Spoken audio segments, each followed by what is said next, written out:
कोई भी देश आस्था से नहीं चलता, बल्कि उसको चलाता है उसका संविधान। भारत के कुछ दिग्गज राजनेताओं को ऐसा लगता है कि भारत में भी चीन और रूस की तरह तानाशाही से राज किया जा सकता है, लेकिन हकीकत में भारत एक बहुत बड़ा देश है और यहाँ देशभक्तों की कोई कमी नहीं है। आज हम एक ऐसे ही देशभक्त को आपसे मिलवाने जा रहे हैं। मिलिए उमेश शंकर से। उमेश मुंबई में रहने वाला एक आम नागरिक है जो कि पिछले 15 सालों से मोटरसाइकिल पर स्पीकर रखकर गांव-गांव जाकर लोगों को भारत के संविधान के बारे में जागरूक करने में लगा हुआ है। ऐसे देशभक्त के बारे में आप क्या सोचते हैं, हमें कमेंट्स बॉक्स में लिखकर जरूर बताएं। हमारे देश का संविधान में पहला वर्ड लिखा है हम भारत के लोग। जब कॉन्स्टिट्यूशन लिखा जा रहा था तो उसमें डॉक्टर बी आर अम्बेडकर ने लिखा India that is Bharat, India call them Bharat, India वो जिसे भारत कहते हैं। तो लोगों ने विरोध किया, नहीं भारत नहीं हिंदुस्तान लिखो। यदि हिंदुस्तान लिख दिया होता तो हिंदू राष्ट्र होता। अगर हिंदू राष्ट्र होता तो सभी धर्मों को जो यहाँ बराबरी का अधिकार है वो नहीं होता। तो डॉक्टर अम्बेडकर ने कहा नहीं, ये भारत है। भा का मतलब ज्ञान, रत का मतलब संलग्न। जहां के लोगों ने इंसान मोहब्बत को पूरी दुनिया में फैलाया, जहां के लोगों ने विदेशों को भी अपने घर में रखा, जहां के लोगों ने खिड़की दरवाजे स्विमिंग पूल बनाया, जहां के लोगों ने फसलें उगाई, जहां के लोगों ने खाद्य खनिज पदार्थों का। इक्कू न्यूज में आप सभी का स्वागत है। दोस्तों, इस वक्त खड़े हैं मुंबई के एसपी रोड पर। यहाँ पर एक ऐसे भी लोग हैं बाइक पर साउंड रखकर और रास्तों में रुक कर संविधान के बारे में बता रहे हैं। आइए हम उनसे जानेंगे आखिर ये कौन है और ये सब क्यों कर रहे हैं।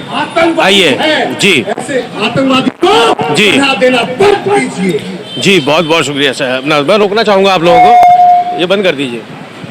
उमेश जी, आप ये जो काम कर रहे हैं आज, ये भारत का संविधान के बारे में लोगों को जो जागरूक कर रहे हैं, क्यों ऐसा लगा कि आपको ये सब करने की जरूरत पड़ रही है? जी देखिए, आवश्यकता आविष्कार की जननी है। जब जब जिस चीज की आवश्यकता इंसान को होती है, कुछ लोग उसी में सरेंडर कर देते हैं, तकलीफों को सह लेते हैं। कुछ लोग सहते नहीं हैं, तो लोग सह रहे हैं।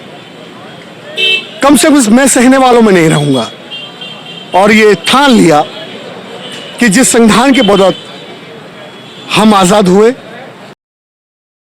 पहले हम अलग अलग रजवाड़ों में बटे हुए थे, अलग अलग प्रांतों में, हम एक हुए। इस संविधान में कोई हिंदू मुसलमान नहीं है, सब भारतीय हैं।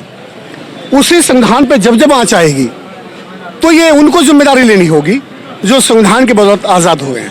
तो आपको क्या लगा कि अभी संविधान पर क्या आंच आ रही है? ऐसा क्यों लगा कि आप रास्ते पर बाइक लेके जगह जगह रुककर लोगों को संविधान के बारे में बता रहे हैं? ऐसा क्यों लगा आपको? एक्चुअल में क्या ये जिम्मेदारी किसकी है सही मायने में देखा जाए तो? सही मायने में भारतीय संविधान का प्रचार प्रसार की जो जिम्मेदारी है वो सरकार की थी।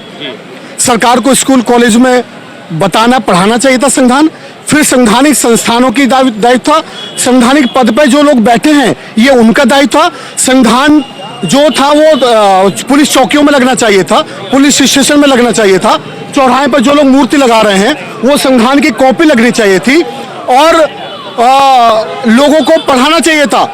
तो जिससे देश चल रहा है उसका प्रचार प्रसार नहीं है और लोग जिनके हाथों में संविधान है वो विशेष धर्म की वकालत करता है, तो संविधान के खिलाफ काम हो रहा है।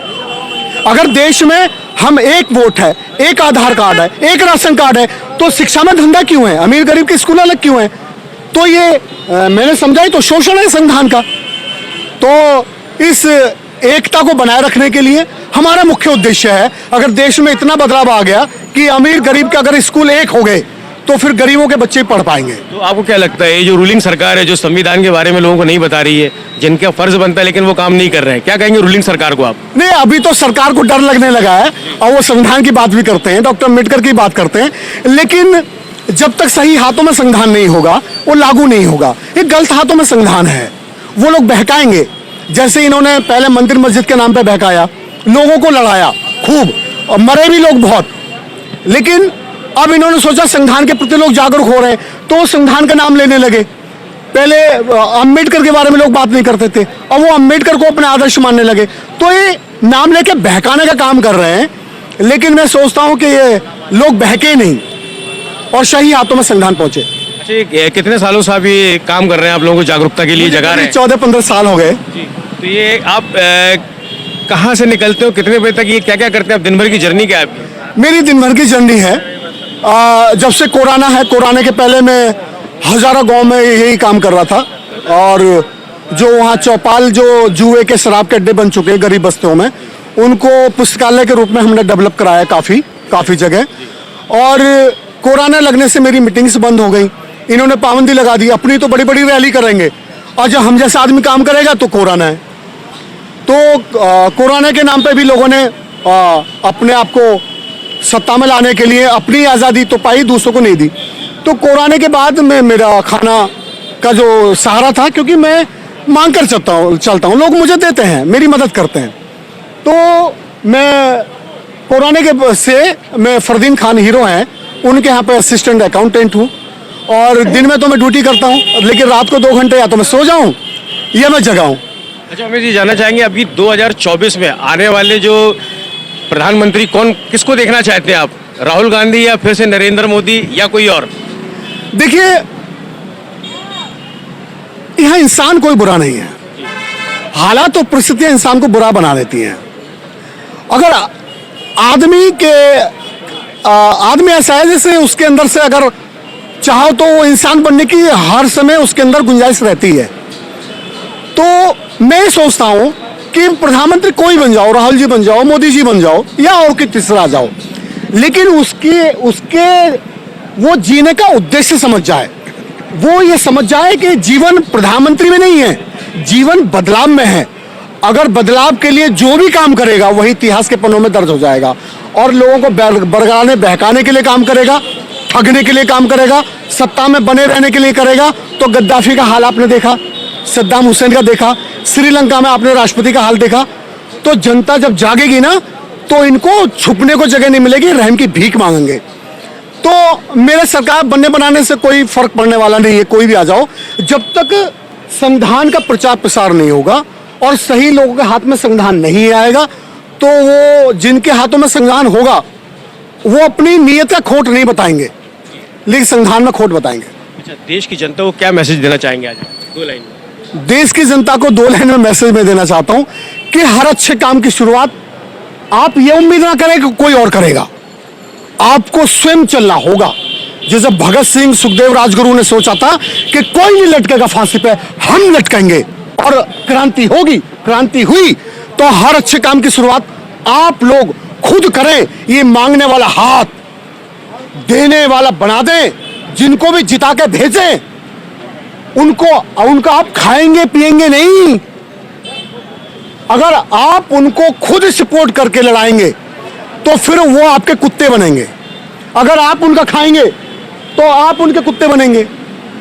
आपको कुत्ता बनना है या आपको कुत्ता बनाना है? पट्टा अपना डालो नेताजी गले में। अगर वो खर्च करेगा करोड़ों तो लूटेगा कहां से? कपड़े तो तुम्हारे ही फटने हैं, वो उसकी फैक्ट्री तो नहीं है नोटबुक बनाने की। जी, तो बहुत बहुत शुक्रिया आपका डिक्पू न्यूज़ से बात करने के लिए। ये थे हमारे साथ उमेश शंकर साहब, जो कि भारत के संविधान को बताने के लिए जागरूक कर रहे हैं लोगों को, जगह जगह जाकर लोगों को बता रहे हैं कि संविधान क्या है। और संविधान ही नंबर 1 आगे रखना चाहिए। आस्था से धर्म चलते हैं, देश नहीं चलता है, देश चलता है संविधान से। Hey, if you enjoyed the video, hit the like button, and if you wish to see more of our content, hit that subscribe button.